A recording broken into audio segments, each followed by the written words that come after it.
Pyramid ஆன்மீக மன்றங்கள் இயக்கம் சார்பாகவும் global Buddha school of meditation சார்பாகவும் உங்கள் எல்லோருக்கும் என்னுடைய மாலை வணக்கம். ஃப்ரெண்ட்ஸ், நம்ம இன்னைக்கு பார்க்க போறது சுயசார்பு வகுப்புகள்ல இன்னைக்கான 4வது நாள். நம்ம இந்த வகுப்புல நம்ம யாரு, என்ன, எப்படியெல்லாம் நம்மளோட சோல் சயின்ஸை கத்துக்கணும், அதுக்கான முயற்சிகள் என்னென்ன, பயிற்சி என்னென்ன அப்படிங்கிறதையும் நம்ம பார்த்துக்கிட்டே வந்துகிட்டு இருக்கோம். அதே சமயம் நமக்கு சோல் சயின்ஸ் அப்படிங்கிற, அதாவது ஆன்மாவின் அறிவியல் அப்படிங்கிறத பத்தி பேசிக்ஸ் என்னென்னலாம் இருக்கு, அதை முக்கியமா நம்ம தெரிஞ்சுக்க வேண்டியது இருக்கு. ஏன்னா அதை தெரிஞ்சுக்கிட்டாதான் நம்ம அடுத்தடுத்து என்ன பண்ண முடியும் அப்படிங்கிறத பத்தியும் நம்ம பார்த்துக்கிட்டு இருக்கோம் அப்படிங்கிறது. ஸோ இன்னைக்கு 4வது நாள். இன்னைக்கு நம்ம என்ன பார்க்க போறோம்னு பார்க்கலாம். ஸோ ஃப்ரெண்ட்ஸ், நம்ம இன்னைக்கு முக்கியமா நம்ம பார்க்கணும் அப்படின்னா லா ஆஃப் கர்மா அப்படின்னு சொல்லி நம்ம பார்க்கிறோம். லா ஆஃப் சாய்ஸ் அப்படின்னு சொல்றோம். நம்ம பாஸ்ட் லைஃப்ஸ் அப்படின்னு சொல்லி நம்ம பார்த்துட்டே இருக்கோம்.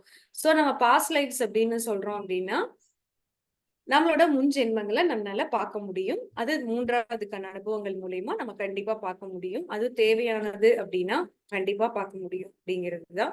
சோ அந்த மாதிரி சமயங்கள்ல எப்படி இந்த கர்ம விதி அப்படிங்கிறத நான் பயன்படுத்தி எப்படி நான் தெரிஞ்சுக்கிறது, என்னோட கர்மானாலதான் இது நடக்குது அப்படிங்கறத எப்படி நான் புரிஞ்சுக்க முடியும் அப்படிங்கிறதையும், அந்த தேர்வு விதி அப்படிங்கிறத பத்தியும் எப்படி நம்ம தெரிஞ்சுக்கிறது, எண்ணங்களின் விதி எப்படிங்கிறதையும் நம்ம தெரிஞ்சுக்கணும் அப்படிங்கிறத பத்தி எல்லாம் தான் நம்ம இன்னைக்கு பார்க்க போறோம். சோ ஃப்ரெண்ட்ஸ், கர்ம விதி அப்படிங்கிறதுல பாத்தீங்கன்னா 3 டைப்ஸ் ஆஃப் கர்மா இருக்குன்னு நமக்கு சொல்லுவாங்க. அதாவது ஆகாமி கர்மா, சஞ்சித கர்மா, பிராரப்த கர்மா அப்படின்லாம் நம்ம சொல்லுவோம். அதாவது மொத்த கர்மாவையும் ஒரு பேரு, அப்புறம் அதுல பிராரப்த கர்மானா இந்த ஜென்மத்துல நம்ம என்ன செய்யறோம் அப்படிங்கிறது, ஆகாமி கர்மானா நம்ம இந்த ஜென்மத்துல என்னென்னலாம் நம்ம செய்யணும் அப்படிங்கிறதுக்காக ஒரு பேக்கேஜ், ஒரு பேக், ஸ்கூல் பேக் மாதிரி மாட்டிட்டு வந்திருப்போம். என்னென்ன லெசன்ஸை நம்ம லேர்ன் பண்ணிக்கிறது அப்படின்னு சொல்லிட்டு. சோ அதெல்லாம் தான் நம்ம சொல்றோம். சரி, அப்பார்ட் ஃப்ரம் டெக்னிக்கல் டேர்ம்ஸ், நான் என்னோட கர்மானாலதான் எனக்கு இது நடக்குது அப்படிங்கிறது நான் முதல்ல ஆணித்தரமா என் மனசை நான் நம்ப வைக்கணும். ஓகேங்களா? கர்ம விதிங்கிறது என்ன அப்படின்னா, நீங்க என்ன செய்யறீங்களோ அது உங்களுக்கு திரும்பி வரும். நல்லது செஞ்சீங்கன்னா உங்களுக்கு நல்லது வரும், கெட்டது செஞ்சீங்கன்னா உங்களுக்கு கெட்டது வரும். சரி, எனக்கு என்னோட வாழ்க்கை என்னோட கர்மா தான் அப்படின்னா எப்படி நான் கண்டுபிடிச்சுக்கிறது அப்படின்னு சொன்னா, நீங்க ஃபர்ஸ்ட் உங்களோட மனசுல ஏதாவது ஒரு கவலை இருக்கு, துக்கம் இருக்கு அப்படின்னா அது என்னன்னு பாருங்க. அப்ப தியானம் பண்ணி, என் மனசு பயங்கரமா வலிக்குது, ஆனா ஏன் வலிக்குதுன்னு தெரியல, இல்ல சரி எனக்கு திடீர்னு உடம்பு சரியில்லாம போகுது, ஸ்டமக் அப்செட் ஆகுது, ஹாஸ்பிட்டலைஸ் ஆகுறேன், ட்ரிப்ஸ் போட்டாதான் எனக்கு சரியாகுது அப்படின்னு எல்லாம் எனக்கு நடக்குது அப்படின்னா, நான் என்ன பண்றேன், கண்ணை மூடி மூச்சு கவனிக்கிறேன். நான் என்ன தப்பு பண்ணேன், என்ன மிஸ்டேக் பண்ணேன் அப்படின்னு சொல்லிட்டு நான் யோசிக்கிறேன். அப்ப கண்ணை மூடி நான் மூச்சை கவனிக்க ஆரம்பிக்கும் போது, இப்ப பிராரப்த கர்மா அப்படிங்கிறது என்ன சொல்லுவோம்னா, இந்த ஜென்மத்துல நம்ம என்ன செய்யறோமோ அதுக்கு உண்டான பலன்களையும் நம்ம எடுத்துக்கிறது தான் பிராரப்த கர்மா அப்படிங்கிறது. சோ அந்த பிராரப்த கர்மால என்ன நடக்கும் அப்படின்னா, இந்த ஜென்மத்துல இருக்கிறதுக்கான வலியும் வேதனையும் நம்ம அனுபவிக்க வேண்டியது வரும் அப்படிங்கிறது தான். சோ அது ஒண்ணு. இன்னொன்னு என்னன்னா, நம்ம தியானம் பண்ண பண்ண நம்மளோட கர்ம வினைகள் என்னென்னலாம் இருக்கு அப்படிங்கிறத பத்தி, அதாவது நமக்கு சேலஞ்சஸ் தியானம் பண்ண பண்ண நம்மளுடைய உணர்வு நிலை அப்படிங்கிறது, அந்த சென்சிட்டிவிட்டி அப்படிங்கிறது ரொம்ப ஜாஸ்தி ஆகிக்கிட்டே போறதுனால நம்ம என்ன பண்ணுவோம்னா, நிறைய சேலஞ்சஸ் மீட் அவுட் பண்ணுவோம். அந்த சேலஞ்சஸ் வர்றது, நான் இப்ப கிளாஸ் எடுக்கணும் அப்படின்னா நான் கம்ப்யூட்டர் கத்துக்கணும், இல்ல மொபைல்ல அது எப்படி ஜூம் ஆப்ரேட் பண்றதுனால நான் தெரிஞ்சுக்கணும். ஆனா எனக்கு பயம், இப்படி அந்த ஜூம் ஆப்ரேட் பண்றது, எனக்கு டெக்னிக்கலா எதுவுமே தெரியாதே, நான் என்ன செய்யட்டும் அப்படின்னு நான் தயங்கிட்டே இருக்கேன். ஓகேவா ஃப்ரெண்ட்ஸ்? அப்போ நான் எப்படி அதை கத்துக்க முடியும்? அப்ப என்னால கத்துக்கவே முடியல, நான் அப்படியே இருந்துட்டு இருக்கேன் அப்படின்னா, அப்ப நான் எதனால எனக்கு அந்த ஃபியர் வருது அப்படின்னா, கத்துக்க முடியாம போயிடுச்சுன்னா என்ன பண்றது, அந்த டிசப்பாயின்மெண்ட், ஐயோ கவலை ஆயிருமே அப்படிங்கிற அந்த ஃபியர் ஆஃப் டிசப்பாயின்மெண்ட் அப்படின்னு சொல்றது. அதாவது கவலை வந்துருமே அப்படிங்கிற பயத்திலேயே நம்ம பாதி வேலையை நம்ம செய்யாம இருப்போம். சோ அதனாலேயே என்ன பண்ணுவோம், அந்த கம்ஃபர்ட் சோனை விட்டு நம்ம வெளியில வரவே மாட்டோம். எது சொகுசா அப்படியே சுகமா நம்மள, சரிடா போதும் போதும் நம்ம இப்படியே இந்த லைஃப் இப்படியே ஓட்டிட்டு போயிடணும் அப்படின்னு நம்ம நினைக்கிறோம் இல்லையா? ஆனா என்ன பேசுவோம், அம்பானி பார்த்து பொறாமப்படுவோம், பக்கத்து வீட்டுக்காரரை பார்த்து பொறாமப்படுவோம், இது எல்லாமே நடந்துகிட்டு இருக்கும். ஓகேவா? ஆனா அந்த கம்ஃபர்ட் ஜோனை விட்டு வர மாட்டோம். ஆனா மெடிடேட்டர்ஸ்க்கு என்னன்னா, அவங்களுக்கு அந்த ஃபியர் ஆஃப் டிசப்பாயின்மெண்ட் அப்படிங்கிறது இல்லாம போயிரும். அதனால அவங்க என்ன பண்ணுவாங்கன்னா, வர சேலஞ்சஸ ஆஸ் இட் இஸ் அக்செப்ட் பண்ணிக்குவாங்க.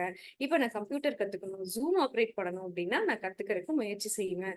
அப்ப நான் செஞ்சு அதுல எக்ஸ்பர்டைஸ் ஆகிறதுக்கும் நான் எனக்கான அது என்னோட ஸ்கில் டெவலப்மெண்ட்ல நான் அதை இன்னும் எப்படி அதனுடைய திறன்களை நான் வளர்த்திக்கலாம்னு சொல்லிட்டு அதுக்கான ஹோம்ஒர்க்கை நான் செய்வேன். அப்ப எனக்கு தியானம் பண்றதுனால அந்த ஃபியர் ஆஃப் டிசப்பாயின்மெண்ட் அப்படிங்கிறது எனக்கு இருக்காது. ஓகேவா ஃப்ரெண்ட்ஸ்? அது ஒண்ணு. இன்னொன்னு என்ன பண்ணணும் அப்படின்னா, நான் வந்து எனக்கு ஏன் அந்த ஸ்டமக் அப்செட் ஆச்சு? Coming to the point. அப்ப நான் ஏன் அந்த ஸ்டமக் அப்செட் ஆச்சு அப்படின்னு சொல்லிட்டு என்னையே நான் கண்ண மூடி மூச்சு கவனிக்கணும். என்ன பண்ணியிருப்பேன் அப்படின்னா, நான் வந்து ஏதாவது ஒரு வீட்ல போயி நம்ம எதையாவது வேண்டாதத சாப்பிட்டு வந்திருப்போம். இல்ல யாராவது விஷயத்துல தேவையில்லாம மூக்க நுழைச்சிருப்போம். இல்ல யாராவது ஐய்யய்யோ! உடம்பு சரியில்லாம போயிடுச்சு அப்படின்னு சொல்லிட்டு அவங்களுக்கு வந்து ஆறுதல் அளிக்கணும். ஐயோ! சாரி பரவால்ல. உடம்பு சரியில்லையா? இனிமே சரியாயிடும். இனிமே உனக்கு எல்லாம் நல்லா தான் இருக்கும். அப்படின்னு சொல்லிட்டு வாய் வார்த்தைகள் விட்டுட்டு வர்றது.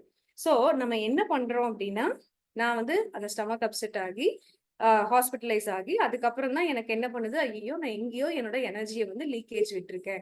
என்னோட எனர்ஜிய நான் வேஸ்ட் பண்ணியிருக்கேன். அதனால தான் எனக்கு இது நடந்திருக்கு அப்படின்னு நான் யோசிக்கிறேன். எப்போ நான் தியானம் பண்ணும்போது மட்டும் தான் இந்த யோசனை, இந்த விழிப்புணர்வெல்லாம் எனக்கு வரும். வரணும். வரல. இல்ல நான் சும்மா எனக்கு ஸ்டமக் அப்செட் ஆயிடுச்சு. நான் ஹாஸ்பிட்டல் போனேன். மாத்திரை மருந்து குடுத்தாங்க. ட்ரிப்ஸ் போட்டாங்க அப்டின்ட்டு நெறைய பேர்ட்ட ஒரு புரொபகேண்டா பண்ணிக்கிறதுல ஒரு அட்டென்ஷன் சீக் பண்ணிக்கிறது அப்படிங்கிறது வந்து நெறைய பேருக்கு ரொம்ப பிடிக்கும். அந்த மாரி இருந்தா அது வந்து அது அறியாமையில அவங்க செஞ்சுட்டு இருக்காங்க. அது வந்து அவங்க எனர்ஜி அவங்க வேஸ்ட் பண்ணிட்டு இருக்காங்க அப்படின்னு. பட் அஸ் அ மாஸ்டர் நம்ம என்ன பண்ணணும் அப்படின்னா, நம்ம கண்டிப்பா உட்கார்ந்து இதுக்கான காரணம் என்ன அப்படின்னு சொல்லிட்டு அந்த கோர் ரீசன் என்ன அப்படின்னு சொல்லி ஐடென்டிஃபை பண்ணணும். அப்போ நான் என்ன பண்றேன், எனக்கு வயிறு வலி வந்து ஸ்டமக் அப்செட் ஆகி ட்ரிப்ஸ் போட்டு வந்ததுக்கு அப்புறம் கொஞ்சம் நிதானிச்சதுக்கு அப்புறமா நான் தியானத்துல உட்கார்றேன். என்ன தப்பு பண்ணுனேன் அப்படிங்கிறத நான் வந்து யோசிக்கிறேன். தியானத்துல வந்து மூச்ச கவனிக்கிறேன். அப்பதான் நான் என்ன வார்த்தைய விட்டுட்டு வந்தேன் அப்படிங்கிறத நான் கண்டுபிடிக்கிறேன். ஏன்னா, அந்த வார்த்தைகள் நான் இன்டர்ஃபரன்ஸ் அப்படின்னு பத்திரிஜி சொல்லிக் குடுத்திருக்காரு. மறந்துடுறோம். அதனால தான் நம்ம வந்து என்ன பண்ணிடுறோம், நம்ம அத மறந்துட்டு, "உனக்கு உடம்பு சரியாயிரும். நீ இனிமே நல்லா இருப்ப." பாருங்க ஃபிரெண்ட்ஸ், நான் இந்த வார்த்தை மட்டும் தான் நான் விட்டுருக்கேன். நல்லா நோட்டீஸ் பண்ணிக்கோங்க. அவேர்னஸ் வந்து வாக்ஷேத்திரம்னு நம்ம படிக்கிறோம். ஆனா என்ன பண்றோம்? "இனிமே நீ நல்லா இருப்ப. உனக்கு ஒண்ணும் பண்ணாது. உனக்காக நான் பிரேயர் பண்ணிக்கிறேன்." அப்படின்னு சொல்லிட்டு நான் உட்கார்றேன். புரியுதுங்களா? வார்த்தைய விட்டுட்டு நான் இங்க வந்துட்டேன். அடுத்து 3வது மாசம், 4வது மாசம் எனக்கு ஸ்டமக் அப்செட் ஆகுது. நான் ஹாஸ்பிட்டலைஸ் ஆகுறேன். ட்ரிப்ஸ் போடுறாங்க. புரியுதுங்களா? என்னோட தியானத்துல எனக்கு அத கண்டுபிடிச்சு சொல்லிடுறாங்க. சோ தியானத்தின் மகிமை என்ன அப்டின்னா, என்னுடைய கர்மா என்ன அப்டிங்கிறத இந்த ஜென்மத்திலேயே நான் கண்டுபிடிச்சு அத சரி பண்ணிக்கிறேன். அப்போ அடுத்த டைம்ல இருந்து நான் என்ன பண்ணுவேன்? அப்போ நான் சும்மா ஒரு 4 வார்த்தை தான் பேசிட்டு வந்தேன். அந்த 4 வார்த்தை என்ன மேஜிக் பண்ண போகுது அப்டின்னு தான் நம்ம யோசிப்போம். நம்மளோட அந்த மைண்ட் செட் எப்படி இருக்கும்? இதனால என்ன? அதனால என்ன? அப்படின்னு பேசுவோம் நம்ம. ஆனா அந்த வாய் வார்த்தை தான் நம்மளுக்கான பலன குடுக்கும். ஒருவேளை நான் வந்து மெடிடேஷன் பண்ணாம ட்ரிப்ஸ் போட்டுட்டு வந்துட்டு, எனக்கு என்னமோ தெரியல, உடம்பு சரியில்லாம போயிடுச்சு அப்படின்னு சொல்லிட்டு, டேப்லெட்ஸ சாப்பிட்டு, நான் அப்படியே விட்டுட்டேன் அப்படின்னு சொன்னா, அது திருப்பியும் எனக்கு என்ன பண்ணும், இன்னும் ஒரு 2 வருஷம் கழிச்சு திருப்பியும் ஒரு ஸ்டமக் அப்செட்டையோ, இல்ல வேற ஏதாவது விதத்துல எனக்கு உடல்நிலை சரியில்லாம போறதோ, எனக்கு வந்து வரும். சோ அப்ப வந்து வரும்போது என்ன ஆகுது அப்படின்னு சொன்னா, அப்பவும் நான் மிஸ் பண்றேன். ஓகேவா ஃப்ரெண்ட்ஸ்? அப்பவும் நான் மிஸ் பண்றேன். ஏன்? எனக்கு வந்து தியானம் தெரியாது. எனக்கு வந்து லா ஆஃப் கர்மா, கர்ம விதி பத்தி எனக்கு தெரியாது. விழிப்புணர்வு பத்தி எனக்கு தெரியாது. அப்ப நான் என்ன பண்றேன்? மறுபடியும் அந்த லெசன கத்துக்காம, நான் அந்த வார்த்தைய அங்க விட்டுருக்கேன். அதனால தான் எனக்கு இது நடந்திருக்கு அப்படிங்கிறதையும் நான் மறந்தர்றேன். அப்ப நான் என்ன பண்றேன்? அடுத்த ஜென்மத்துக்கும் அத கேரி ஓவர் பண்றேன். அப்ப அது எனக்கு வேற மாரி வருது. அடுத்த ஜென்மத்துல வேற மாதிரி பிரச்சனையா எனக்கு வருது. ஓகேவா ஃப்ரெண்ட்ஸ்? அப்ப நம்ம என்ன பண்றோம்? அப்ப ரொம்ப வலி பொறுக்க முடியாம போகும்போது தான் சாமி கும்பிடலாம், இல்ல தியானம் பண்ணலாம் அப்படின்னு. தியானம் பண்ணலாம்னு நினைப்போம். ஆனா உட்கார்ந்து செய்ய மாட்டோம். அந்த வலி வேதனையோட கூட இருப்போம். ஆனா நம்ம தியானம் செய்ய மாட்டோம். அப்படிதான் இருக்கும். சோ இதுதான் நம்மளோட அறியாமையினுடைய வெளிப்பாடுகள். ஆனா பிரமிட் மாஸ்டர்ஸ் ஆகிய நாம, நமக்கான வேலை என்ன அப்படின்னா, நம்ம கண்டிப்பா நம்ம வந்து மெடிடேஷன் அப்படிங்கிற டூல யூஸ் பண்ணி, நம்மளோட சின்ன சின்ன கஷ்டத்துக்கு கூட என்ன காரணம் அப்படின்னு ஐடென்டிஃபை பண்ணிக்கிறதுக்கு நம்மள நாமளே பயிற்சி பண்ணிக்கணும். புரியுதுங்களா ஃப்ரெண்ட்ஸ்? அப்ப பயிற்சி பண்ணணும்னா என்ன பண்ணணும்? என்னோட 3வது கண் அனுபவத்த நான் பயன்படுத்தணும். இல்ல என்னுடைய 4வது கண் அனுபவத்த பயன்படுத்தணும். இல்ல நான் வந்து கர்ம விதி எப்படி எனக்கு வேலை செய்யுதுங்கிறத நான் உணரணும். விழிப்புணர்வுனா என்னன்னு நான் தெரிஞ்சுக்கணும். அக்செப்டன்ஸ் நான் ஏற்றுக்கொள்ளும் மனப்பான்மை அப்படிங்கிறதுனா என்ன அப்படிங்கிறத நான் தெரிஞ்சுக்கணும். இந்த மாதிரி நிறைய நிறைய நிறைய விஷயங்களை நான் படிச்சு வச்சிருந்ததுனால மட்டும்தான் என்னால 3 மாசத்துக்கு அப்புறம் அந்த வயிறு வலிக்கான காரணம் என்னங்கிறது உடனடியா என்னால கண்டுபிடிக்க முடிஞ்சது. அதனால என்னோட அந்த கர்மால இருந்து நான் திருப்பியும் வந்து வெளியில வந்துக்கிறேன். அப்ப என்ன ஆகுது, நான் அடுத்த டைம் வார்த்தைகள் பேசும்போது யாராவது உடம்பு சரியில்லை அப்படின்னு என்கிட்ட சொல்லும் போது அவங்கள பார்த்து சிம்பத்தைஸ் பண்ணாம, நல்லா தெரிஞ்சுக்கோங்க ஃப்ரெண்ட்ஸ், என்கிட்ட வந்து யாராவது உடம்பு சரியில்லை அப்படின்னு சொன்னாங்கன்னா, ஐயோ அவங்களுக்கு உடம்பு சரியில்லையாமா அப்படின்னு ஃபீல் பண்ண வருத்தம் கூட என் மனசுல வரக்கூடாது. ஓகேவா? வருத்தம் கூட எண்ணங்களுக்கும் சக்தி இருக்கு அப்படிங்கிறத நம்ம தெரிஞ்சுக்கணும். ஓகேவா? அந்த எண்ணம் கூட நமக்கான கர்ம வினைய 100% நமக்கு வந்து உருவாக்கி கொடுக்கும் அப்படிங்கிறதுதான். அதனால அந்த எண்ணத்தளவுல கூட நம்ம அந்த இதை வச்சுக்க கூடாது. ஐயோ அவங்களுக்கு உடம்பு சரியில்லையாமா, நோ ஃப்ரெண்ட்ஸ், அதை நம்ம நினைக்கவே கூடாது, செய்யவே கூடாது. உடம்பு சரியில்லையாம், அப்ப நம்ம என்ன பண்ணணும்? அந்த இடத்துலதான் யாரு வராங்க? நம்ம புத்தர் சொல்லி கொடுத்த நடுநிலை பாதை அப்படிங்கிறது வருது. ஓகேவா? அப்போ அந்த நடுநிலை பாதையை நான் தேர்வு செய்யலாமா வேண்டாமா அப்படிங்கறத வந்து என்னுடைய தேர்வு விதி தீர்மானம் செய்யுது. என்னுடைய தேர்வு விதி தீர்மானம் செய்யுது. அதாவது லா ஆஃப் சாய்ஸ் தீர்மானம் செய்யும். ஓகேவா? அப்ப என்னோட விழிப்புணர்வு, எனக்கு ஏற்கனவே இத பத்தி எல்லாம் நான் படிச்சிருக்கேன். பல பேருடைய அனுபவங்களை நான் கேட்டிருக்கேன். அதனால நான் என்ன பண்றேன், என்னுடைய புத்தி அந்த இடத்துல என்ன வேலை செய்யுது? புத்தி வேலை செய்யுது. இதை நான் எடுத்துக்கலாமா அப்படின்னு சொல்லி, யோ கோமதி நீ இதை யோசி அப்படின்னு சொல்லி எனக்கு ஞாபகப்படுத்துது பாத்தீங்களா? அதுதான் புத்தி. அப்ப அந்த புத்திக்கு நீங்க என்ன பண்ணிருக்கணும்? தேவையான அளவுக்கு உணவு கொடுத்து வச்சிருந்திருக்கணும். திடீர்னு வந்து எனக்கு சீத்தை வந்து என்னை காப்பாத்துவாங்க, விஷ்ணு பகவான் வந்து என்னை காப்பாத்துவாரு. நோ ஃப்ரெண்ட்ஸ், காப்பாத்த மாட்டாங்க. எனக்கான ஃபீடை நான் கொடுத்து வச்சிருந்து என்னுடைய நினைவுகள், என்னுடைய ஞாபகங்கள், என்னுடைய மெமரிஸ், என்னுடைய அறிவு ஞானம் மட்டுமே என்னை ப்ரொடெக்ட் பண்ணும். ஓகேங்களா? ஃபர்ஸ்ட் அதுக்கான முயற்சி. அஃப்கோர்ஸ் ஆஸ்ட்ரல் மாஸ்டர்ஸ் வந்து ஹெல்ப் பண்ணுவாங்க, சப்போர்ட் பண்ணுவாங்க, எல்லாமே பண்ணுவாங்க. ஆனா அந்த ஹெல்ப் ரிசீவ் பண்ணிக்கிறதுக்கு என்ன நான் தயார் பண்ணி வச்சிருக்கிறேன்னா, அதுதான் ரொம்ப இம்பார்ட்டன்ட். சோ எனக்கு புத்தி வந்து வேலை செய்யும். கோமதி, யாருக்கோ உடம்பு சரியில்லைன்னு சொல்றாங்க, நீ என்ன பண்ண போற அப்படின்னு என்னோட புத்தி எனக்கு வேலை செய்யணும். தோணும் அப்படின்லாம் கிடையாது. புத்தி எனக்கு வேலை செய்யணும். தோணாது ஃப்ரெண்ட்ஸ், தோன்றது வேற. அது இன்ட்யூட்டிவ் கைடன்ஸ் வந்து வேற, அது வேற. ஓகேவா? சோ நம்ம என்ன பண்ணணும் அந்த இடத்துல? கண்டிப்பாக நம்ம வந்து புத்தியை யூஸ் பண்ணி, உடம்பு சரியில்லைன்னு சொல்றாங்க, அப்ப நான் என்ன பண்ணணும்? உடனே எனக்கு வந்து வயிறு வலி ஞாபகம் வரணும், ட்ரிப்ஸ் போட்டது ஞாபகம் வரணும், எல்லாம் ஞாபகம் வந்துடணும். அப்போ நான் இன்டர்ஃபரன்ஸ் பத்ரிஜி சொன்னாரு பாத்தீங்களா, அந்த நான் இன்டர்ஃபரன்ஸும் எனக்கு ஞாபகம் வந்துடணும். அப்ப கோமதி என்ன பண்ணணும்? மிடில் பார்ட்டையும் நான் படிச்சு வச்சிருக்கணும். அப்பதானே எனக்கு அது தெரியும். அந்த அப்ளிகேஷன் பார்ட் வந்து சக்சஸ் ஆகும். சோ அப்ப நான் என்ன பண்ணணும்? மிடில் பார்ட்டையும் நான் படிச்சு வச்சிருக்கேன். அப்ப நான் என்ன பண்றேன்? ஓகே, அவங்களுக்கு உடம்பு சரியில்லை. ஓ, உடம்பு சரியில்லை. எனக்கு மனசு கஷ்டமாகுது, ஃபீல் ஆகுது. ஆனா நான் மூச்சை கவனிக்கிறேன். நான் இமோஷனலா வீக் ஆகுறேன். பட் ஸ்டில் நான் மூச்சை கவனிக்கிறேன். ஓகேவா? மூச்சை கவனிச்சுட்டு என்னோட மனசை ஃபர்ஸ்ட் சாந்தப்படுத்துறேன். அடுத்தது என்ன பண்ணணும்? அவங்களுக்கு நான் எப்படி ஹெல்ப் பண்ண முடியுமா? பண்ணலாமா வேண்டாமா? பண்ணலாமா ஃப்ரெண்ட்ஸ்? உடம்பு சரியில்லை அப்படின்னு சொன்னாங்கன்னா போய் டேப்லெட் வாங்கி கொடுக்க, பணம் கொடுத்து ஹெல்ப் பண்ண, வீட்டுல இருந்து ஹெல்ப் பண்ண, அதெல்லாம் பண்ணலாமா? நான் என்டர்பிரன்ஸ்னால இப்பதானே அடி வாங்கியிருக்கோம். அப்ப என்ன பண்ணணும்? தியானம் சொல்லி கொடுக்கறதோட என் வேலை முடிஞ்சிருச்சு. சோ அவங்கள சப்போஸ் நான் பார்க்க போறேன் அப்படின்னா, நீங்க கண்ணை மூடி மூச்சை கவனிங்க. உங்களுக்கு சரியாகும் ஆகாதுங்கிற உத்தரவாதம் எனக்கு தர முடியாது. ஏன்னா அவங்க கிட்ட தியானத்தை பத்தி இது வரைக்கும் நான் சொன்னதும் கிடையாது. அவங்களுக்கு தியானத்தை பத்தி தெரியவும் தெரியாது. அப்ப நீங்க கண்டிப்பா சரியாயிருங்கிற உத்தரவாதமும் என்னால கொடுக்க முடியாது. பட் அது மூச்சை கவனிக்கிறனால அந்த பிரச்சனையில இருந்தாவது அவங்க அந்த மொமெண்ட்ல இருந்து வெளியில, அந்த எண்ணங்கள் அற்ற நிலைக்காவது அவங்க போவாங்கல்ல, அதை மட்டும் என்னால சொல்ல முடியும்.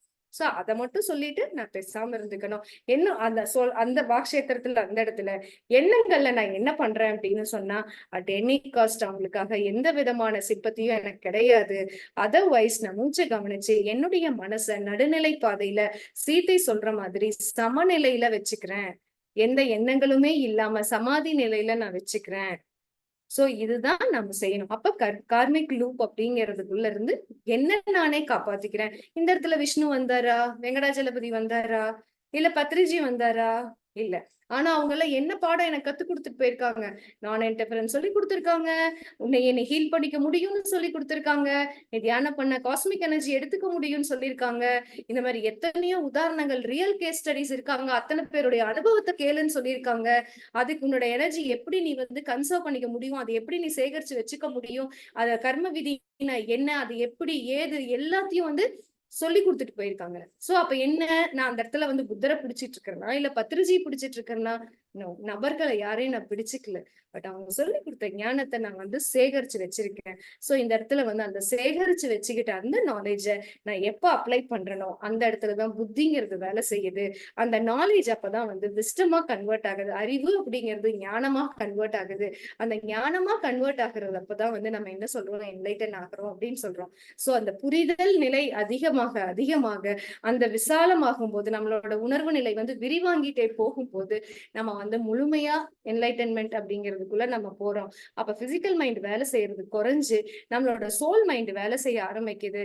அப்ப பிசிக்கலா இருந்து வேலை செய்யறதை விட ஒரு சோலா நம்ம வந்து வேலை செய்ய ஆரம்பிக்கிறோம். சோ இப்படிதான் நம்மளோட கர்ம விதிய நம்ம அப்ளை பண்றோம். நம்மளோட லா ஆஃப் சாய்ஸ் அப்படிங்கிறத அப்ளை பண்றோம். லா ஆஃப் அக்செப்டன்ஸ கொண்டு வரோம். சரி இதெல்லாம் நான் எப்படி என்ன மாரி மனநிலையில இருந்தா நான் கத்துக்க முடியும் அப்படின்னு சொல்லி பார்த்தீங்கன்னா, என்னுடைய மனநிலை எப்பவுமே திறந்த மனப்பான்மையோட இருக்கறக்கு என்ன நானே பயிற்சி பண்ணிக்கணும். சரி அது வந்து ஓப்பன் மைண்டடா இரு அப்படின்னு ராம்தாஸ் சொல்லியிருக்காரு. இந்த ஒயிட் புக் எடுத்து பார்த்தீங்கன்னா, க்ளோஸ் மைண்டட்னஸ், ஓப்பன் மைண்டட்னஸ் அப்படின்னு எழுதியிருப்பார். ஓப்பன் மைண்டட்னஸ் பத்தி அவர் பேசியிருக்காரு. சரி நீங்க வந்து அவருக்கு வெளியில இருந்து கரடி கத்துவாரு. ஆனா ஓப்பன் மைண்டடா வச்சுக்க வேண்டிய ரெஸ்பான்சிபிலிட்டி யார்கிட்ட இருக்கு? என்கிட்ட தானே இருக்கு. திலா மேடம் எனக்கு கிளாஸ் எடுக்கறதுக்கு தியானம் பண்ணுன்னு சொல்றாங்க. ஆனா நான் என்ன பண்றேன்? ஆனா அவங்க சொல்றத நான் கேட்டு நான் தியானத்துல உட்கார்ந்தா தானே எனக்கு மண்டையில ஏறும். அவங்க கத்திட்டே தான் இருப்பாங்க வெளியில இருந்து. ஆனா நான் அத ஓப்பன் பண்ணி குடுத்தா அந்த சான்ஸ் குடுத்தா மட்டும் தான் என்னால அத ரிசீவ் பண்ண முடியும். அந்த அந்த ஓப்பன் அப் பண்ணி குடுக்கறதுக்கான பெர்மிஷன் குடுக்கறதுக்கான ரைட்ஸ் யார்கிட்ட இருக்குன்னா என்கிட்ட மட்டும் தான் இருக்கு ஃப்ரெண்ட்ஸ். சோ வெளியில இருந்து 1000 பேர் பேசுவாங்க, லட்சம் பேர் பேசுவாங்க, என் நம்பர் ஆஃப் பீப்புள் பேசுவாங்க. பட் அந்த ஓப்பனிங் குடுக்கறது யாரு? நான் மட்டுமே. ஆனா அத நான் எப்படி க்ளோஸ் பண்ணி வச்சுக்கிறேன்? நீ சொல்லி நான் கேட்கிறதா? நெவர். என்னால அது முடியாது. நான் கேட்க மாட்டேன். உனக்கு என்ன தெரியும்? நீ என்ன அவ்ளோ பெரிய அப்பாட்டக்கரா? நீ என்ன அவ்ளோ பெரிய ஆளா? நீ என்ன வேணாலும் பத்ரிஜி கூட டிராவல் பண்ணிருக்கேன்னு சொல்லிட்டு நீ பெரிய ஆள் ஆயிருவியா? அப்படின்னு சொல்லி நினைச்சிட்டோம் அப்படின்னா, இந்த எண்ணத்த விதைச்சிட்டேன் அப்படின்னா my door is completely closed. So இந்த இடத்துல எனக்கு சொல்லிக் கொடுக்குற யாருக்கும் எந்த லாஸும் கிடையாது. எனக்கு தான் லாஸ். நான் இன்னும் என்னுடைய அஞ்ஞானம், அதாவது ஞானமற்ற நிலைக்கு இன்னும் கீழ தள்ளப்படுறேன். நானே என்ன கீழ தள்ளிக்கிறேன். வேற யாரும் என்ன தள்ளல ஃப்ரெண்ட்ஸ். சாமி யாரும் என்ன தள்ளல. நல்லா ஞாபகம் வச்சுக்கோங்க. சாமி என்னை தள்ளல. அந்த டோரை நான் க்ளோஸ் பண்ணி எனக்கு இவங்க யார் எனக்கு சொல்லிக் கொடுக்கறதுன்னு நினைக்கிற அந்த ஒரு சின்ன எண்ணம் என்னுடைய ஞானமற்ற நிலைக்கு கீழே தள்ளுது. என்னை யாரும் பக்கத்துல இருக்கிறவங்க யாரும் என்னை தள்ளல. எனக்கு எதிரிகளா இருக்கிறாங்கன்னு நான் நினைச்சிட்டு இருக்கிறவங்க யாரும் என்னை தள்ளல. நானே தான் என்னை பாலும் குழியில தள்ளிக்கிறேன் அப்படிங்கிறத ஞாபகம் வச்சுக்கணும். ஏன்னா எனக்கு வந்து யாரெல்லாம் என்ன இன்சல்ட் பண்றாங்க, யாரெல்லாம் என்ன ஹியூமிலியேட் பண்றாங்க, அவன் ஏன் என்ன அப்படி இன்சல்ட் பண்ணான் அப்படின்னு நான் நினைக்கிறேன். நேத்தோட செஷன்லயும் நான் இதை சொல்லியிருந்தேன். இன்னைக்கும் அதை திருப்பியும் ரிமைண்ட் பண்றேன். என்ன அப்படின்னா அந்த கேரக்டரை உருவாக்குனதும் நாம தான். இப்ப ஃபார் எக்ஸாம்பிள் யாராவது ஒரு மாஸ்டர் வந்து இப்ப வந்து வேலர்னா இருக்காங்க அப்படின்னா அவங்க என்ன திட்டுறாங்க. எக்ஸாம்பிளுக்கு நான் சொல்றேன். இப்போ அவங்க என்ன திட்டுறாங்க அப்படின்னா அவங்க என்னோட லைஃப்குள்ள வர்றதுக்கு ஸ்பேஸ் கொடுத்தது யாரு? நான் தானே. அவங்க என்ன எப்படி வேணாலும் அட்டாச்மெண்ட் அட்வான்டேஜ் எடுக்கலாங்கிறதுக்கு ரைட்ஸ் கொடுத்தது யாரு? நான் தானே. நான் தானே ஃப்ரெண்ட்ஸ். அப்ப எப்படி நான் மத்தவங்கள சொல்ல முடியும்? மத்தவங்கள பிளேம் பண்ணவே முடியாது. சோ என்னோட லைஃப நான் தான் கிரியேட் பண்றேன். நீங்க உங்க லைஃப்ல நடக்கிற ஒவ்வொரு எக்ஸாம்பிள்ஸையும் நீங்க கோட் பண்ணி பாருங்க. உங்க லைஃப்ல வந்து நீங்க உங்க பேரண்ட்ஸ் நீங்க தான் சூஸ் பண்றீங்க. உங்க ரிலேட்டிவ்ஸ் நீங்க தான் சூஸ் பண்ணி வந்திருக்கீங்க. உங்க வைஃப், உங்க ஹஸ்பண்ட், உங்க சில்ட்ரன் எல்லாரையும் நீங்க தான் சூஸ் பண்றீங்க. யாருமே உங்க ஒர்க் பிளேஸ்ல எந்த மாதிரியான சேலஞ்சஸ் வந்தாலும் அத்தனையும் சூஸ் பண்றது நாம மட்டும்தான். அதுக்குள்ள ஒளிஞ்சிட்டு இருக்கக்கூடிய அந்த ஹிடன் நாலேஜ் என்ன, பதுங்கி இருக்கக்கூடிய ஞானம் என்ன அப்படின்னு ஐடென்டிஃபை பண்ணிக்கிறதுக்கான அந்த ஷார்ப்னஸ டெவலப் பண்ணிக்க வேண்டியது நாம தான். அந்த ஹிடன் நாலேஜை டெவலப் ஐடென்டிஃபை பண்ணிக்கிறதுக்கு எனக்கு நானே பயிற்சி கொடுத்துக்கணும். அதுல ஒளிஞ்சிட்டு இருக்கிற இப்ப for example X or Y என்னை இன்சல்ட் பண்றாங்க அப்படின்னா நம்மளோட மைண்ட் ஸ்டேட் பிசிக்கல் மைண்ட் என்ன வேலை செய்யும்னா அவங்க என்ன அவமானப்படுத்திட்டாங்க அப்படிங்கிறது மட்டும்தான் பிசிக்கல் மைண்ட் ஸ்டேட் வந்து வேலை செய்யும். பட் சோல் மைண்ட் என்ன சொல்லுனா அவங்க உனக்கு ஒரு மிகப்பெரிய ஆப்பர்ச்சுனிட்டி கொடுத்திருக்காங்க, மானம் அவமானம் இல்லவே இல்லை அப்படிங்கிறத எனக்கு வலியுறுத்துறாங்க. அப்ப நான் என்ன பண்றேன், ஆட்டோமேட்டிக்கா நான் என்ன பண்றேன், உட்காந்து தியானம் பண்றேன். அந்த அந்த அவமானம்ங்கிற உணர்வு என் மனசை தாக்க தாக்க நான் கண்ணை மூடி மூச்சை கவனிச்சுக்கிட்டே இருக்கேன். அப்ப அந்த அவமானம்ங்கிற உணர்வுல இருந்து நான் வெளியில வரேன். So I am not taking anybody's help from outside. நான் எனக்கு நானே ஹெல்ப் பண்ணிக்கிறேன். அதுதான் செல்ஃப் லவ். அதுதான் எனக்கு நானே நான் ஃப்ரெண்டா இருந்துக்கிறேன், அந்த ஃப்ரெண்ட்ஷிப்பை கிரியேட் பண்ணிக்கிறேன் அப்படிங்கிற அர்த்தம்.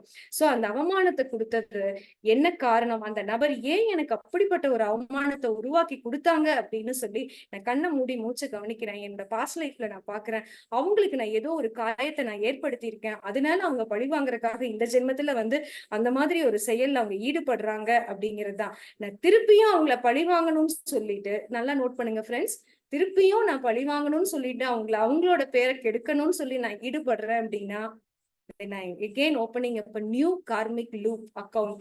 இன்னொரு கர்மாவை நான் ஓபன் அப் பண்றேன் அப்படின்னு அர்த்தம்.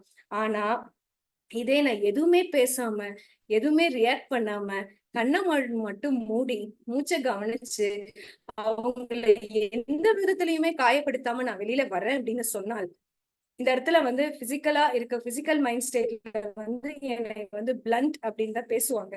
But that's okay. But spiritual reality என்ன, நான் திருப்பி அந்த கார்மிக் லூப்புக்குள்ள நான் போக கூடாது. போகாம என்னை டிஃபெண்ட் பண்ணிக்கிட்டு என்னையே நான் பாதுகாப்பு பண்ணிக்கிட்டு நான் வெளியில வரேன் அப்படின்னா அந்த இடத்துலதான் ரியல் என்லைட்டன்மெண்ட் ப்ராசஸ் அப்படிங்கிறது நடக்குது. சோ அந்த அப்ளிகேஷன் பார்ட்டை நம்ம ஒர்க் அவுட் பண்றதுக்கான தைரியத்தையும் நம்பிக்கையும் கொடுக்கறது தியானம், சத்சங்கம், சுவாத்தியாயா மட்டும்தான் ஃப்ரெண்ட்ஸ். சோ எதுக்குமே ரியாக்ட் பண்ணக்கூடாது. எப்ப காஸ்மிக் ஷாக்ஸ் டார்க்கும் சாரதரியனோட புக்கு படிச்சனும், டார்க்கும் அதுல வந்து ரியாக்ட் பண்ணாத, எல்லாத்துக்கும் ரெஸ்பாண்ட் மட்டும் பண்ணு அப்படின்னு சொன்னாங்களோ அதை பாக்குறவங்க அத்தனை பேர்கிட்டயும் நான் சொல்ல ஆரம்பிச்சேன். சொல்ல சொல்ல எனக்கு நானே ஞாபகப்படுத்திக்கிட்டேன். என் மனசுல அது ரொம்ப தீர்க்கமா மனசுல பதிஞ்சிருச்சு. அப்ப நான் எந்த ஒரு விஷயத்துக்கும் இம்மீடியட்டா ஐயோ அவங்க இப்படி சொல்லிட்டாங்களா அப்படின்னு யோசிக்காம, ஓ சொல்லிட்டாங்களா, ஓகே வெயிட், நிதானமா யோசிச்சு அப்புறமா முடிவு எடுக்கலாம். எப்படி இதுக்கு பேசணும், ஆத்மாவோட நான் கனெக்ட் ஆகுறேன். அப்ப பிசிக்கல் மைண்ட் வேலை செய்ய விடாம என்னோட சோல் மைண்டோட நான் கனெக்ட் ஆகுறேன். சோல் மைண்ட் எனக்கு என்ன தேவையான கைடன்ஸோ அதை கரெக்டா எனக்கு கொடுக்குறாங்க. அந்த கைடன்ஸ் படி நான் வாழ்றேன். அந்த மொமெண்ட்ல பாக்குறதுக்கு வேணா நான் இது நான் வந்து ஒரு ஃபெயிலியரா இந்த சொசைட்டிக்கு தெரியலாம். பட் என்னோட பீஸ் ஆஃப் மைண்ட் என்கிட்ட பத்திரமா இருக்கு அப்படிங்கிறத விட வேற என்ன ஃப்ரெண்ட்ஸ் நமக்கு வேணும். சொசைட்டில இருக்கிறவங்க அஜ்ஞானத்துல என்ன வேணாலும் பேசுவாங்க, எப்படி வேணாலும் கிரிட்டிசைஸ் பண்ணுவாங்க. அதை பத்தி எல்லாம் நம்ம சீரியஸா எடுத்துக்காம என்னோட யூனிக் குவாலிட்டி என்ன அப்படிங்கறத அதை டெவலப் பண்ணிக்கிறதுக்கு நான் எவ்வளவு ஹார்ட் ஒர்க் பண்ணணும். சீத்தை எத்தனையோ சாக்ரிஃபைஸ் பண்ணாங்க, but still we people are talking criticizing her. உண்மை என்னன்னே நமக்கு தெரியாது, ஆனா நம்ம எவ்வளவு கிரிட்டிசைஸ் பண்ணிட்டு இருக்கோம்.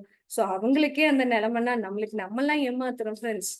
சோ எனக்கு என்ன வேணுங்கிறத ஐடென்டிஃபை பண்ணி அதுக்கு தகுந்த வேலையை செய்யணும் அப்படின்னா கண்டிப்பா சோல் சயின்ஸ் அப்படிங்கிற அந்த பாடத்தை நம்ம ரொம்ப ஸ்ட்ராங்கா படிக்கணும். நமக்கு நாம எஜுகேட் பண்ணிக்கணும். மத்தவங்களுக்கு அதை சொல்லித்தர நம்மளோட எஜுகேஷன் வந்து அதிகமாயிக்கிட்டே போகுது அப்படிங்கிறத நம்ம நல்லா ஞாபகம் வச்சுக்கணும். அதனால நம்ம ஒரு சயின்டிஸ்டா, ஒரு ஸ்பிரிச்சுவல் சயின்டிஸ்டா கூட நம்ம வந்து இவால்வ் ஆயிட்டே இருக்கோம் அப்படிங்கிறதையும் நம்ம தெரிஞ்சுக்கணும். இன்னொரு ஈஸியஸ்ட் வே என்ன அப்படின்னு சொல்லி பாத்தீங்க அப்படின்னா, மத்தவங்களோட எக்ஸ்பீரியன்ஸஸ நம்ம அதிகமா கேட்க இல்ல அதிகமா படிக்க நம்மளோட புத்தியினுடைய ஷார்ப்னஸ் வந்து அதிகமாயிக்கிட்டே போயிடும். அப்ப வந்து அதிகமாகும் போது, விசாலமாகும் போது உங்களுக்கு எந்த இடத்துல அது தேவையோ, எப்படி தேவையோ அது கரெக்டா உங்களுக்கு அந்த கைடன்ஸ் கொடுக்கும். ஆனா நான் வந்து எந்த கஷ்டமும் எனக்கு இல்ல, இப்போதைக்கு என்னோட லைஃப் அப்படியே ஒரே மொனோட்டோனஸா போயிட்டே இருக்கு, எப்ப எனக்கு சேஞ்சஸ் வருமோ எனக்கு தெரியாது, சேஞ்சஸ் வரட்டும்னு வெயிட் பண்ணிட்டே உட்காந்துருக்கேன்னு வச்சுக்கோங்களேன். அப்ப எனக்கு சேஞ்சஸ் வராது. அந்த மொனோட்டோனஸா போயிட்டு இருக்கு, எனக்கு எந்த டிஸ்டர்பன்ஸும் இல்ல, ஒரு கைண்ட் ஆஃப் சமநிலையில போயிட்டு இருக்குன்னா அந்த டைமை யூட்டிலைஸ் பண்ணி நீங்க எவ்வளவு நாலேஜை கேதர் பண்ண முடியுமோ அவ்வளவு நாலேஜை கேதர் பண்ணுங்க. ஏன்னா நீங்க உங்க வைப்ரேஷனை ரேஸ் பண்ண உங்களுக்கான எதிர்காலமும் மாறும். அதுக்கான அந்த உங்களுக்கான ஃப்ரூட்ஃபுல்லான ஒரு ஃபியூச்சர உங்களால கிரியேட் பண்ணிக்க முடியும் அப்படிங்கிறது தான். ஸோ மோனோட்டோனஸா போகுது. எனக்கு ஒண்ணுமே ஒரு ஒரு ஒரு இதுவே இல்லாம இருக்கே அப்படின்லாம் நீங்க நினைக்க வேண்டாம். அந்த டைம ப்ராப்பரா புத்தி உள்ளவங்களா இருந்தா அப்படிதான் யூஸ் பண்ணிக்குவாங்க. சுலோசனா மேடம் இன்னைக்கு ரீட் பண்றத பத்தி பேசுனாங்க. அப்ப வந்து சொன்னாங்க, தனிமைங்கிறதுக்கு வந்து ரூல்ட் அவுட் பண்ணிருங்க ஃப்ரெண்ட்ஸ். பிஎஸ்எஸ்எம்ல தனிமைங்கிறது கிடையவே கிடையாது. சாரோங்கிறது கிடையாது. சென்டிமெண்ட்ஸ்ங்கிறது கிடையாது. லவ்ங்கிறது கிடையாது. சோ இது எல்லாத்தையும் விட்டுட்டு புக்ஸ் இருக்கு. புக்ஸ் 6 ஹவர்ஸ் நீங்க ட்ரெயினுக்காக வெயிட் பண்ணுமா? ஏன் கவலைப்படுறீங்க? உட்கார்ந்து ஒரு புக் எடுத்து வச்சு உட்கார்ந்து படிங்களேன். யாருமே எனக்கு இல்லன்னு ஏன் நினைக்கிறீங்க? நமக்கு புக் இருக்கே. உட்கார்ந்து படிக்கலாமே. ஒரு புக்க படிச்சா எப்போ டைம் போறதே நம்மளுக்கு தெரியாது. கண்டிப்பா தெரியாது. சோ அதனால இந்த மாதிரி நம்மள நாமளே என்கேஜ் பண்ணிக்க, நம்ம படிச்ச ஞானத்த நம்ம வாழ்க்கையில அப்ளை பண்ண நம்ம லைஃப் வந்து கண்டிப்பா நமக்கு தகுந்த மாதிரியான வாழ்க்கைய நம்மளால உருவாக்கிக்க முடியும் அப்படிங்கிறது தான். இது கூடவே இன்னொரு இன்ஃபர்மேஷனையும் நான் ஷேர் பண்ணிடுறேன் ஃப்ரெண்ட்ஸ். என்ன அப்படின்னா, இந்த சக்ராஸ் பத்தி ஒரு கிளாரிட்டிக்கு நான் குடுத்துர்றேன். ஏன்னா, எல்லாரும் இத வந்து பயங்கரமா மிஸ் பண்ணிக்கிறாங்க. அதுக்காக தான். இப்போ நீங்க ஒரு வீட்ல வந்து ஈபி லைன் இழுக்குறீங்க அப்படின்னு சொன்னா, அது வந்து ஃபர்ஸ்ட் வந்து ஒரு ஒரு வீட்ல வந்து ஒரு கார்னர்ல ஒரு பெரிய பாக்ஸ்ல தான் அந்த ஜங்ஷன் பாயிண்ட் வச்சிருப்பாங்க. ஓகேவா? இப்ப வந்து அந்த ஜங்ஷன் பாயிண்ட்ல இருந்து குட்டி, குட்டி ஜங்ஷன் பாயிண்ட்ஸ் எடுப்பாங்க. நீங்க அத உங்க வீட்லலாம் நீங்க நல்லா நோட்டீஸ் பண்ணி பாருங்க. ஒரு ரூமுக்கு, ஒரு ஹாலுக்கு, ஒரு ரூமுக்கு அப்படின்னு சொல்லிட்டு ஒரு ஒரு ஜங்ஷன் பாயிண்ட் இருக்கும். ஓகேவா? சோ நம்ம வீட்டுக்கு வர ஜங்ஷன் பாயிண்ட் பெரிய ஜங்ஷன் பாயிண்ட்க்கு எங்கிருந்து வருது? நம்ம வீட்டு பக்கத்துல இருக்கக்கூடிய ஈபி அந்த அந்த இதுக்கு கம்பத்துல இருந்து நமக்கு வரும். அந்த கம்பத்துக்கு எங்கிருந்து வருது? அது ஒரு இடத்துல இருந்து நமக்கு வருது. சோ அதே மாதிரி தான் நம்மளோட சக்ராஸும். சக்ராஸ் என்ன பண்ணும் அப்டின்னா, நமக்கு இந்த மாரி ஜாயிண்ட்ஸ் எல்லாம் இருக்கு பார்த்தீங்களா? எல்லா இடத்துலயுமே சக்ராஸ் இருக்கும். அது என்ன அப்டின்னா, அந்த நாடி மண்டலத்தையும், நம்மளோட பிசிக்கல் பாடியும் அதாவது பிசிக்கல் பாடி, ஆஸ்ட்ரல் பாடி கனெக்ட் பண்ற அந்த நாடி மண்டலம் இருக்கு பார்த்தீங்களா? அந்த நாடி மண்டலத்தோட ஜங்ஷன் பாயிண்ட்ஸ் தான் சக்ராஸ்ன்னு சொல்றது. அந்த குட்டி, குட்டி ஜங்ஷன் பாயிண்ட்ஸ் எல்லாத்தையும் கனெக்ட் பண்ற அந்த பிரிடாமினன்ட் சக்ராஸ் தான் அந்த 7 சக்கரங்கள் அப்படின்னு நம்ம சொல்றோம். அந்த 7 சக்கரங்களும் எப்படி அந்த அந்த 7 சக்கரங்களும் எப்படி வேலை செய்யுது அப்படின்னா, உங்களுடைய please note this point friends. உங்களுடைய எண்ணங்கள், உங்களுடைய அணுகுமுறை, உங்களோட நோக்கம், அதையெல்லாம் பொறுத்து தான் உங்களுடைய சக்ராஸ் வேலை செய்யுது. ஓகேவா? நல்லா தெரிஞ்சுக்கோங்க. உங்களோட அந்த 7 சக்கரங்களும் வந்து, நீங்க எப்படி யோசிக்கிறீங்க? எப்படி கத்துக்கிறீங்க? என்ன மாதிரி சேவை புரியுறீங்க? என்ன மாதிரி வார்த்தைகள் பயன்படுத்துறீங்க? என்ன மாதிரியான ஆட்டிட்யூட் நீங்க வச்சிருக்கீங்க? அத பொறுத்து தான் சக்ராஸ் ஃபங்ஷன் ஆகுதே தவிர, சக்ராஸ் ஆக்டிவேட் பண்றதுனால உங்களோட லைஃப் மாறும் அப்டின்னா, அது ரிவர்ஸ். அது நடக்காது. அதனால நெறைய சைட் எஃபெக்ட்ஸ், நெறைய பிரச்சனைகள், கன்ஃப்யூஷன்ஸ் வரதான் செய்யும். சோ இந்த 7 சக்கரங்கள் அப்படிங்கிறது இந்த பிசிக்கல் பாடியும் நம்மளோட ஆஸ்ட்ரல் பாடியும் கனெக்ட் பண்ற பிரிடாமினன்ட் ஜங்ஷன் பாயிண்ட்ஸ் தான் இந்த சக்ராஸ். ஆனா நம்ம இந்த சக்ராஸ் வந்து எங்க இருந்து ஆரம்பிப்போம் அப்படின்னா, மூலாதாரால இருந்து வரும், இல்ல சடனா மணிப்பூரக்கால இருந்து வரும், எப்படி வேணாலும் வரும். ஓகேவா? சோ அப்ப அந்த ஜங்ஷன் பாயிண்ட்ஸ வந்து எப்படி நம்ம சரி பண்ணி பியூரிஃபை பண்ணிக்க முடியும்? நம்மளோட எண்ணம், சொல், செயல் மூலமா அதை பியூரிஃபை பண்ண முடியும். ஓகேவா ஃப்ரெண்ட்ஸ்? சோ ஃபர்ஸ்ட் 3 சக்ராஸ் பாத்தீங்க அப்படின்னா, அது வந்து பிசிக்கல் வேர்ல்டுனுடைய அதிகப்படியான எக்ஸ்பீரியன்ஸ். அதாவது நான் கனெக்டடா அதாவது மேக்ஸிமம் கனெக்ட் ஆயிருக்குது பிசிக்கல் லைஃபோட. மீதி இருக்கிற 3ம் என்ன பண்ணும் அப்படின்னா, சோல் சயின்ஸோட சோலோட கனெக்ட் ஆயிருக்கிறது. அப்ப 7வதா இருக்கிறது இது எல்லாத்தையும் பேலன்ஸ் பண்ணி மொத்தமா அது வந்து full energy current main current point மாதிரி அது. அப்போ நம்ம என்ன பண்ணணும் அப்படின்னா, நம்ம வந்து எல்லா சக்கராஸையும் ஆக்டிவேட் பண்ணணும். எல்லா சக்கராஸையும் ஆக்டிவேட் பண்ணணும்னா, நம்ம பிசிக்கல் வேர்ல்டுல ஹியூமன் பீயிங்ஸா மனிதர்களா பிறப்பெடுத்து நமக்கு என்னென்ன அனுபவங்கள் வேணுமோ, இல்ல எல்லா அனுபவங்களுமே வேணும் அப்படின்னா, அத்தன அனுபவங்களையும் நம்ம எடுத்ததுக்கு அப்புறம் தான் அந்த 4வது சக்ராக்கே நம்ம போவோம். ஓகேவா ஃப்ரெண்ட்ஸ்? சோ அதனால யாரையுமே கிரிட்டிசைஸ் பண்ணக்கூடாது. நம்ம வந்து ஒருத்தர் வந்து அவன் அவ்ளோ மோசமானவன், அவ இவ்ளோ மோசமானவன் அப்படின்னு நம்ம சொல்லுவோம் பாத்தீங்களா? அந்த மோசமானவன் பேசுனதுல நாமளும் இருந்திருப்போங்கிறத ப்ளீஸ் அண்டர்ஸ்டாண்ட் பண்ணிக்கோங்க. சோ அதனால நாம யாரையுமே கிரிட்டிசைஸ் பண்ணி பேசுறதோ, கமெண்ட் பண்றதோ நம்ம செய்யவே கூடாது அப்படிங்கறத ப்ளீஸ் அண்டர்ஸ்டாண்ட் பண்ணிக்கோங்க. ஓகேவா? நீங்க மேபி வந்து ஒரு 4த் சக்ராலயோ, ஒரு 5த் சக்ரால இல்ல விசுதியிலயோ, ஆக்னேயலயோ நீங்க இருக்கலாம். ஆனா நான் கிரிட்டிசைஸ் பண்ணி பேசிட்டு இருக்கிறவங்க வந்து கீழ இருக்கிற சக்ரால இருக்கலாம். நாமளும் கீழ இருந்து தான் வந்திருக்கோங்கிற விஷயத்த நம்ம மறக்கக் கூடாது. அதனாலதான் பத்திரிஜி என்ன சொல்றாரு? அகம் பிரம்மாஸ்மி தத்துவம்சி அப்படின்னு சொல்றாரு. நானும் கடவுள், நீயும் கடவுள். நானும் ஆன்மா, நீயும் ஆன்மா.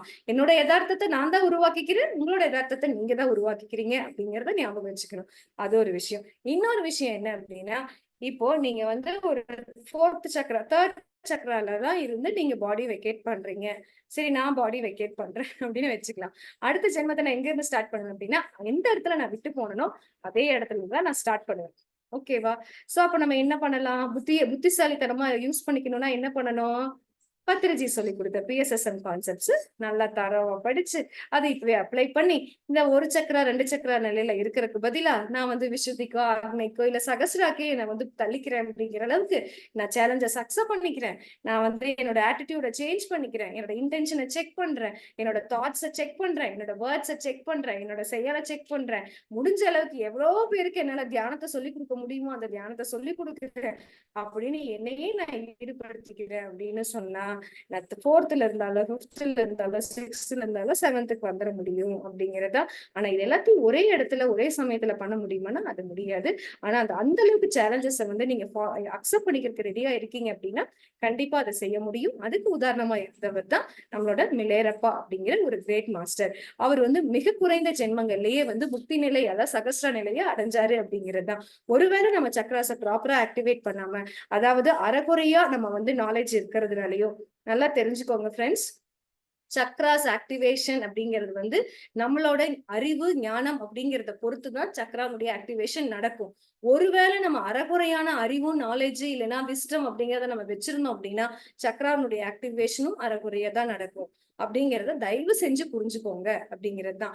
அப்போ நான் வந்து இதெல்லாம் தெரிஞ்சுக்கிட்டேன், இதெல்லாம் பண்ணிக்கிட்டேன் அப்படின்னு சொல்லி நான் பாதியில விட்டுட்டு போனேன் அப்படின்னா, நம்மளோட அபிமன்யுவோட கதை மாதிரி தான்.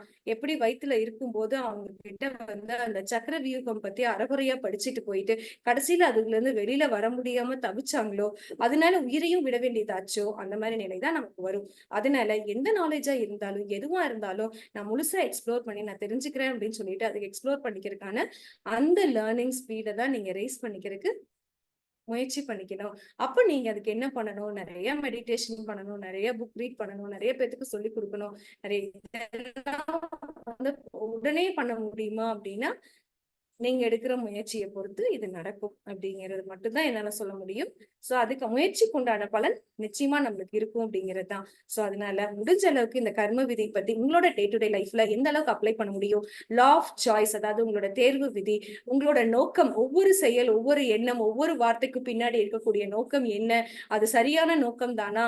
அதனால நல்ல விளைவுகள் தான் ஏற்படுமா? அப்படின்னு செக் பண்ணிக்கிறதும், எந்த ஒரு விஷயத்துக்கும் வந்து நம்ம வந்து உடனே ரியாக்ட் பண்ணி டென்ஷன் ஆகுறத விட்டுட்டு, பொறுமையா அது என்னவா இருக்கும் அப்படின்னு ரெஸ்பாண்ட் பண்ண தெரியணும். எந்த ஒரு விஷயமா இருந்தாலும் அதுல வந்து இருக்கக்கூடிய பாசிட்டிவான விஷயம் என்ன அப்படின்னு நம்மளுக்கு பார்க்க தெரியணும். இந்த மாதிரியான முயற்சிகள் நம்ம எடுக்க எடுக்க தான் அடுத்தவங்களோட அனுபவங்களை வந்து நிறைய கேட்டு படிச்சு நம்ம தெரிஞ்சுக்கும் போதுதான் நம்மளோட சோல்குள்ள நமக்கு வந்து புதைஞ்சு கிடக்கக்கூடிய அந்த அந்த ஞானம் அத்தனையும் வெளியில வரும். அது நம்மள வந்து ப்ரொடெக்ட் பண்ணும் அப்படிங்கிறது. இத வந்து இத வந்து நம்ம தான் எப்பவுமே நம்மள புரொடெக்ட் பண்ணிக்கணுமா அப்படின்னா, நம்ம நேச்சருக்கு ரொம்ப சின்சியரா இருக்கும்போது, we are always protected by the astral masters. அதுலயும் டவுட் கிடையாது. சோ அதனால வந்து ஆனா அந்த அளவுக்கு சின்சியரா என்னோட இதுக்கு வந்து நான் உண்மையா இருக்கணும். அந்த இடத்துல தான் இந்த மனசாட்சிங்கிற கிளாரிட்டியும் நான் குடுத்துர்றேன். மனசாட்சி அப்படிங்கிற ஒரு ஆஸ்பெக்ட்ட வந்து பிசிக்கல் வேர்ல்டுல இருக்கிறப்போ அத வச்சிருக்காங்க. எதுக்காக அப்படின்னா, அந்த மனசாட்சிக்கு நீ உண்மையா இரு அப்படின்னு உனக்கு சொல்லிக் குடுக்கணும் அப்படிங்கிறதுக்காக தான். ஏன்னா அது தேவைப்படுது அப்படிங்கிறனால தான். நம்மள நமக்கு ஞாபகம், ஐயோ நீ தப்பா ட்ராக் போற, அனாவசியமா இன்டர்ஃபியர் பண்ற, அனாவசியமா காசிப் பண்ற, அனாவசியமா உட்கார்ந்து வருத்தப்பட்டுட்டே உட்கார்ந்துட்டு இருக்கிற அப்படின்னு ஞாபகப்படுத்தக்கூடிய ஒரு கருவிதான் மனசாட்சி அப்படிங்கிறது. இத பத்தி இன்னும் கிளாரிட்டி வேணும்னு சொன்னா திங்கிங் அண்ட் டெஸ்டினி ஹெரால்ட் பர்சிவலோட புக்கை நீங்க படிங்க, நல்லா தெரிஞ்சுக்கலாம். எந்த புக்குமே கஷ்டமான புக் கிடையாது. ப்ராப்ளம் வந்து புக் எல்லாமே ஈஸியானதுதான். நம்மளோட எனர்ஜி வந்து கம்மியா இருக்கிறதுனாலதான் அந்த புக் கஷ்டமா தெரியுது. Thinking and destiny is a wonderful book. நீங்க அதை படிக்கும்போது அனாட்டமி ஆஃப் ஹியூமன் பாடியை படிக்கிறதுக்கு எத்தனை புக்ஸ் மெடிக்கல் சயின்ஸ் காலேஜஸ்ல வச்சிருக்காங்களோ அந்த மாதிரி சோல் சயின்ஸை பத்தி அப்படியே ஃபுல்லா ரீட் பண்ணிக்கிறதுக்கு நீங்க திங்கிங் அண்ட் டெஸ்டினி புக்கை நீங்க படிக்கும்போது நீங்க தெரிஞ்சுக்க முடியும். அது டஃப்பான புக் இல்ல ஃப்ரெண்ட்ஸ். எந்த புக்கா இருந்தாலும் டஃப் கிடையாது. ப்ராப்ளம் என்னன்னா என்னுடைய எனர்ஜி எனக்கு பத்தில அதை படிக்கிறதுக்கு. ஏன்னா ஹெரால்ட் பர்சிவல் ரேஞ்சுக்கு என்னோட எனர்ஜி ரேஸ் பண்ணிக்க முடியல அப்படிங்கிறதா. சோ அப்ப பண்ணிக்க முடியல, என்னையே நான் பரிச்சை பண்ணிக்கணும், என்ன நானே சுய பரிசோதனை பண்ணிக்கணும். அந்த புக் படிச்சா எனக்கு புரியுதா அப்படின்னு சொல்லி நான் பார்க்கணும். புரியல அப்படின்னா எங்க நான் மிஸ் பண்றேன், எந்த இடத்துல நான் எனர்ஜி லாஸ் பண்ணிட்டு இருக்கேன் அப்படின்னு சொல்லிட்டு நான் உட்காந்து என்ன நானே உன்னிப்பா கவனிக்கணும். கவனிச்ச எனர்ஜி ரைஸ் பண்ணும்போது எந்த புக்கா இருந்தாலும் ஈஸியா நம்மளுக்கு புரியும் அப்படிங்கிறது தான். சோ ஃப்ரெண்ட்ஸ் நல்லா ஞாபகம் வச்சுக்கோங்க. எந்த ஒரு கஷ்டமும் நமக்கு வருது அப்படின்னா it is a blessing in disguise அப்படிங்கறத தெரிஞ்சுக்கோங்க.